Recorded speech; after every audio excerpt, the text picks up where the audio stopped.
ওপরে যে চিত্র দেখছেন এটি হচ্ছে বর্তমানে শুষ্ক মৌসুমে। নিচের যে চিত্র সেটি হচ্ছে বর্ষাকালে। সেটি 2 বছর আগে আমি ধারণ করেছিলাম। নৌকায় লোকজন যাতায়াত করছে আর বর্তমান সময়ে যাতায়াত করছে ঘোড়ার গাড়িতে। 2 বছর পূর্বে এখানে এসেছিলাম, আবারও আজকে চলে এসেছি। এটি যমুনা নদীর অংশ বিশেষ মাত্র। বিশাল যমুনার চর, এরপরে নদী, আবারও যমুনার চর, এরপরে ছোট্ট এই নদী, এরপরে আবারও যমুনার চর, এরপরে আবারও নদী। এভাবেই ভেঙে ভেঙে যমুনার রূপ ধারণ করেছে।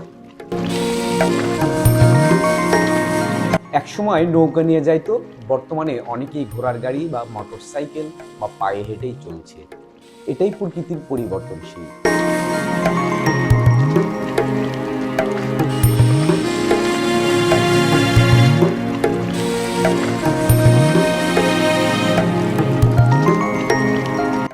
এই রাস্তাটি দেখছেন বহাইল থেকে চলে গিয়েছে পৌতিবাড়ি চরে। প্রকৃতি তখন অনেকটাই সবুজ ছিল, আশেপাশে পাটের জমি ছিল।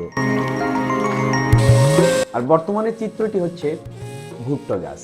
বন্ধুরা, এই বহাইল চর ডিটেলস ভিডিও খুব শীঘ্রই চলে আসবো, আশা করছি আমাদের সাথেই থাকবে।